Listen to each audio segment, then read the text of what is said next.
అంటే జనసేనాని లేదా ఉప ముఖ్యమంత్రి పవన్ కళ్యాణ్ పెద్దిరెడ్డి రామచంద్రారెడ్డి దగ్గరికి వెళ్ళి ఆ భూములన్నీ చూసి ఆయన ఒక పైనుంచి ఏరియల్ రివ్యూ ఇవన్నీ కూడా చేసి ఒక ప్రకటన తీవ్రమైన హెచ్చరిక చేశారు. కొంచెం అందరూ ఆశ్చర్యపోయారు. చంద్రబాబు ఎజెండా పవన్ కళ్యాణ్ ఎందుకు హైజాక్ చేస్తున్నాడని. పెద్దిరెడ్డి రామచంద్రారెడ్డి ఆయన రైవల్, ఆయన ఎనిమి, ఆయన జిల్లా. పవన్ కళ్యాణ్ దాన్ని హైజాక్ చేస్తున్నాడా పెద్దిరెడ్డి టాపిక్ అని కొంచెం అనుకున్నారు. రెండో వైపున వైసీపీ వాళ్ళు ఎదుగుతాడు మళ్ళీ ఇక్కడ సహజంగా, వాళ్ళ మంత్రి కదా సీనియర్ మోస్ట్. వాళ్ళు ఏమంటున్నారంటే ఫారెస్ట్ ఆఫీసర్ ఎవరైతే మాట్లాడారో ఆయన పవన్ చెప్పిన దానికి విరుద్ధంగా చెప్పాడు.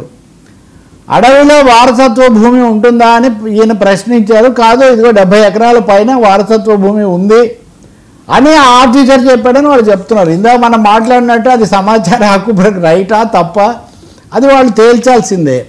కానీ పెద్దిరెడ్డిది ఏమవుతుంది, న్యాయస్థానం తేలుస్తుంది. ఇప్పటికే వాళ్ళు కొన్ని ఏదో తెచ్చుకున్నారు, ఇదంతా అయింది. కానీ ఇంతమంది ఎమ్మెల్యేల మీద ఫిర్యాదుల మాట ఏంటి? వీటి గురించి ఆయన చాలా సీరియస్గానే ఉన్నారు. మనం ప్రజలకు చేసిన వాగ్దానాల తర్వాత ఒక ఆరోపణ కూడా లేకుండా మనం ముందుకు వెళ్ళాల్సి ఉంటే ఎందుకు ఇన్ని చోట్ల మనం విమర్శలు మూట కట్టుకుంటున్నాం. అనేక సార్లు ఆయన తమ పార్టీ వాళ్ళ మీద చర్య తీసుకోవడం, వాళ్ళతోనే ఎక్స్ప్లెనేషన్లు సంజాయిషీలు ఇప్పించడం మనం చూస్తున్నాం. అందులో కొన్ని ఇవేవి బెదిరించడాలు, అపహరణలు, బెదిరింపులు ఇలాంటివి కూడా ఉన్నాయి. మరి వీటి మీద ఎప్పుడు అఫీషియల్ వివరణ ఉండట్లేదే.